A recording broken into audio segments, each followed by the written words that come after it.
My name is Natasha Blakeley, and I've been a member of Alternative Banking Group for now a year. And what brought me to the group is a realization that I was not mindful and I was not paying attention to the world around me. And I realized that I was in a kind of like ideological, gated community of some sort. And I wanted to see a different perspective. And Alternative Banking Group, people come from all sorts of backgrounds. And it is an unbelievable experience for me to be part of that community. What do you guys do in the group? Well, it's hard to really explain what we do, but you're more than welcome to come to one of our meetings. There is a certain procedure, but we discuss political, economic issues. We try to educate ourselves about the latest news, what's happening in the banking system, and also come up with alternatives. And that's what partially our book was about, Occupy Finance. The ninth chapter in that book provides practical solutions on how to deal in the current financial environment. If you are feeling that you're completely lost, you cannot trust anybody, we think that there is a way of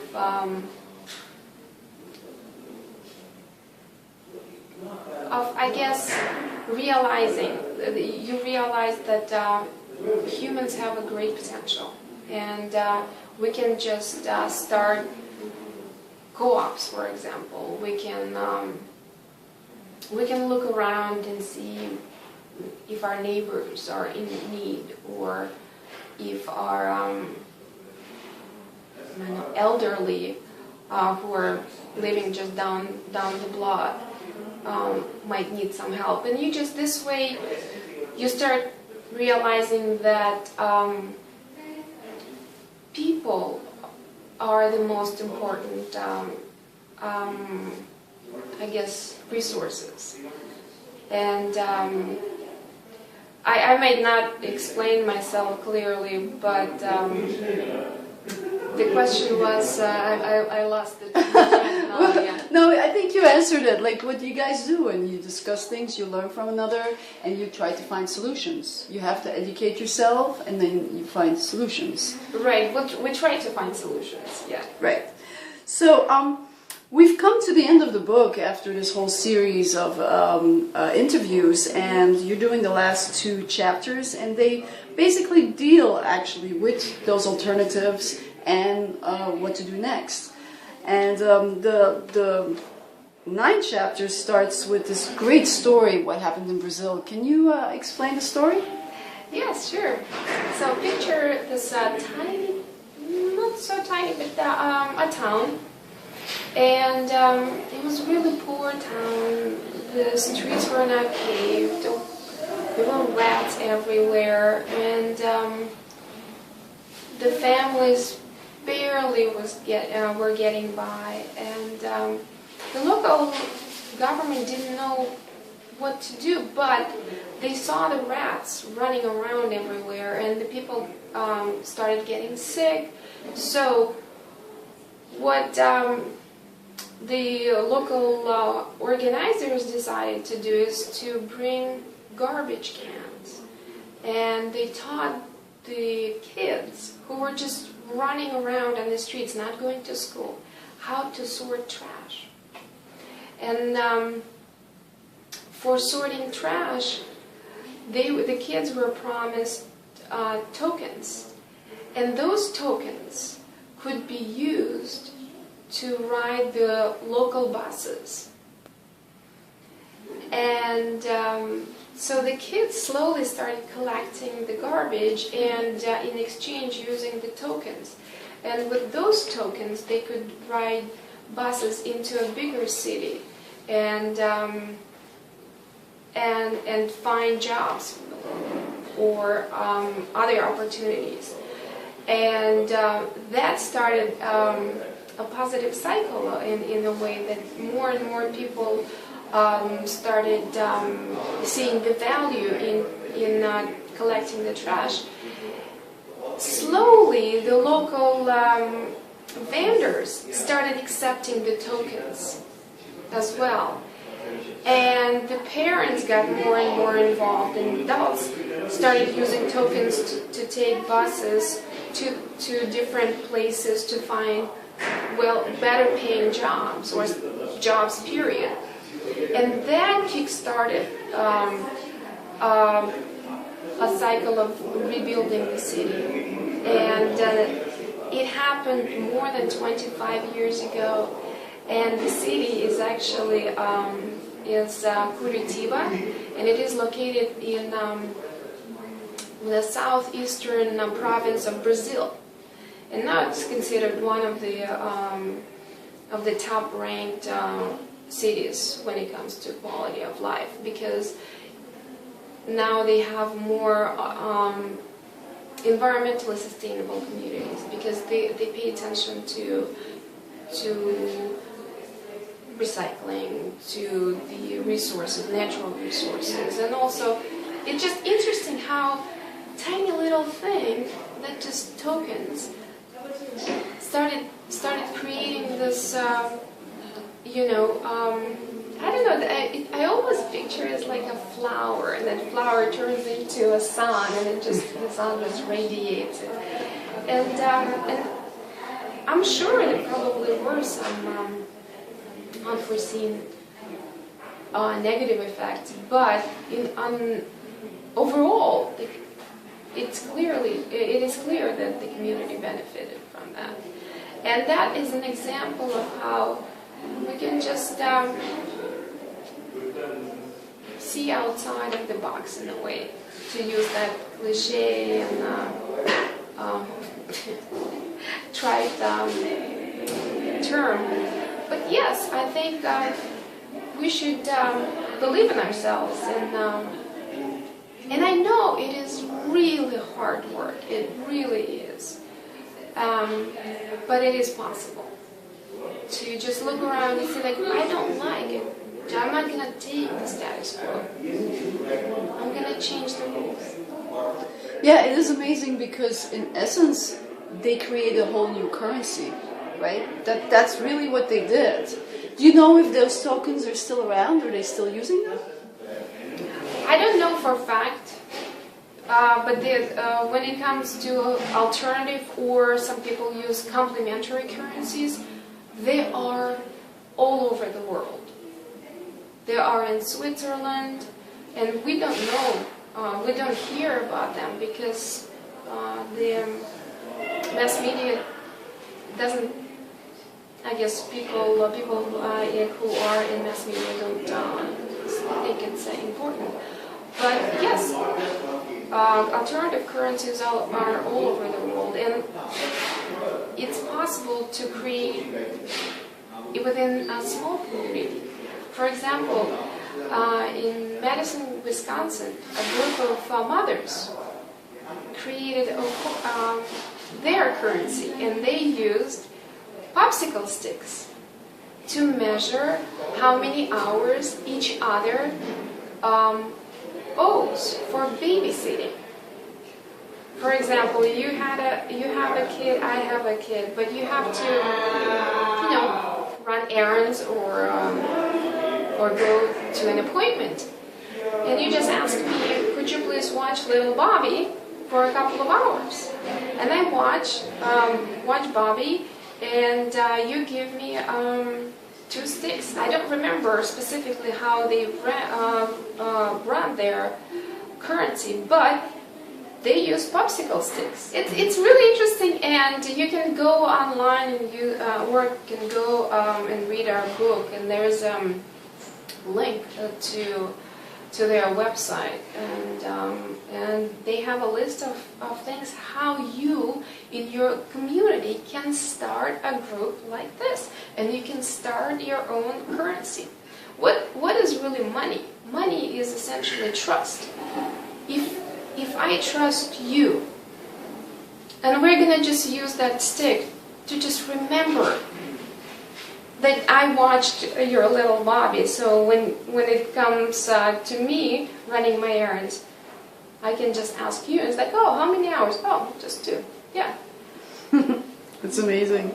So there was many ways to make change and to fight this essentially very corrupt system. One of a very interesting project that was initialized a couple of years ago is the Move Your Money project.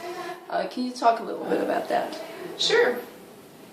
A few years ago, Bank of America decided to increase its fees. And in protest, a group of nonprofit organizations decided to call out to people to look at the alternatives and move their money to credit unions or to community-based banks. And as a result, within a month, a large sum of money, I don't specifically remember, according to some sources, it's about $4 billion, were moved. And that was a great example of how power of many can change things. And as a matter of fact, later on, Bank of America reversed its decision, and the fees were no longer imposed on certain accounts. So they moved their money to smaller banks and credit unions. And why are credit unions better than those big banks? Well, credit unions, the way they are organized is it's a group of people, and it's pure democratic, I think, organization where you have one member, one vote. And you have to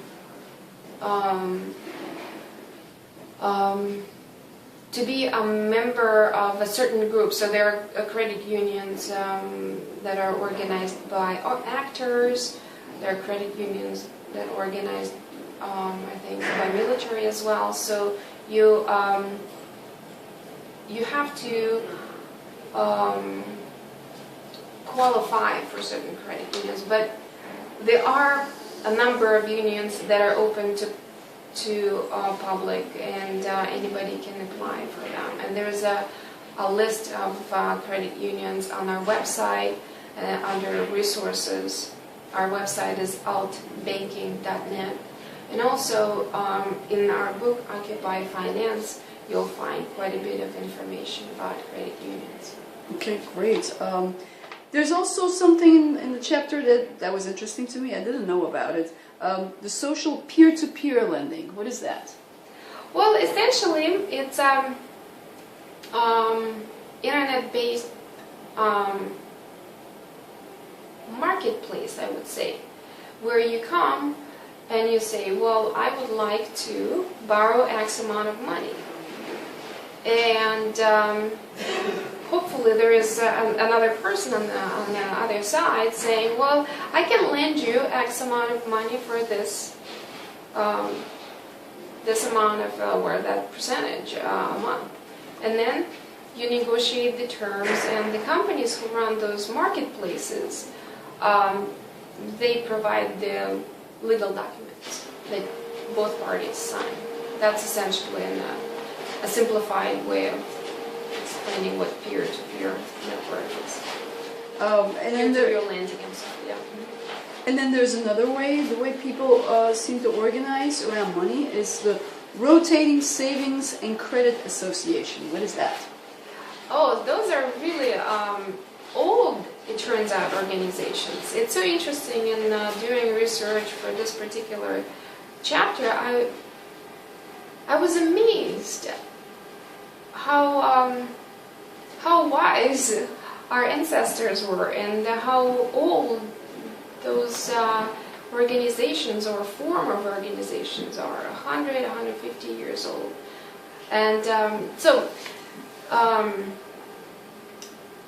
the Roskas, that's the abbreviation, they're basically called the poor man's banks.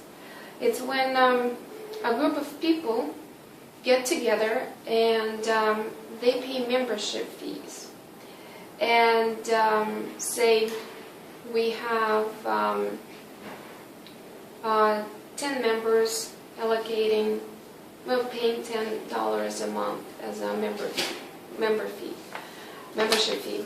So you have $100. And each month, individual member gets a lump sum of money as a loan. So next month, another member gets some lump of money based on the paid membership fees, so another $100. And the way they pay it back is in the form of a membership fees. So basically, it's a rotating loan and savings organization. Again, within a small group of people who actually trust each other. Yes. Oh, it's all based on trust, but in a sense, that's what we do with the banks too, right? Exactly, right. But you have to recognize that. You've read the book, and by the time you reach the 9th chapter, you realize that.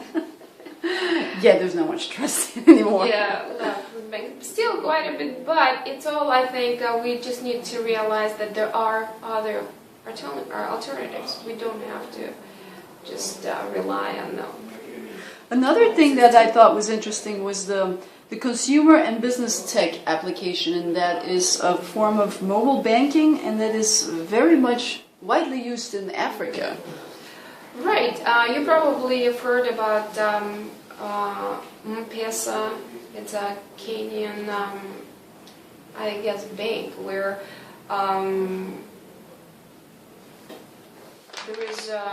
there is no landline telephone system, and there is no banking.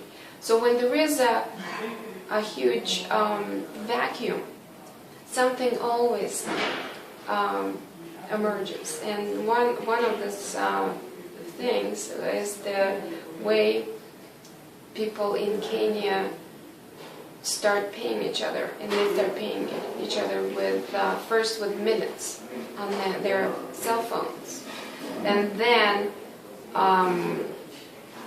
out of that grew, so minutes were currency, right? And out of that grew a banking system on top of that. How specifically, I don't really know, but it looks like it tremendously enriched the vendor community there. They were able to pay each other within a short period of time. Yeah. So in the chapter, there's a lot more of these examples, and they're all really great. And they're so great, it makes me wonder, how come we're not applying them more? Like, what's going on? Why aren't we doing that? Well, you think we're not doing that, but we are. And that's what's exciting about this particular time, is that people realized that the system, the way it is right now, is not working for them. And rather than being what is the word? Since I'm not a native speaker, I'm discouraged. Rather than being discouraged, humans have a great potential of imagining other possibilities. And if you look around, there are lots of co-ops. People organize themselves and they're growing, like Evergreen Co-op in Cleveland. They now grow lettuce for local grocery stores. And you can go online and find out more about the movement of the green co-ops. They're popping up here and there. The workers-owned organizations, there are about 100,000 of them throughout this country. The thing is, like I said, press doesn't want to cover it because it's not interesting, but it is happening. It's like a little, I don't know, just things percolating. And some would say that it's utopian ideas, and they would be true, but from a historical point of view, I think it has happened in the past. And where people would disregard, like, oh, human rights movement, it started in the 30s by people whose names we don't know anymore. But it created the foundation for the 60s, for Martin Luther King to go to Washington to march. And that started the process. And I think that's what's happening right now in this country and around the world, that people are doing things, but they are under the radar. And I think the reason also why I joined the alternative banking community is because I want to find out about it and tell everybody about it and go and learn more, and even better, try to start your own community-based organization, or just like a little co-op. Whatever, no matter what you do, whether you're an artist or a banker or a code writer. Yeah. So, Thank you. my pleasure.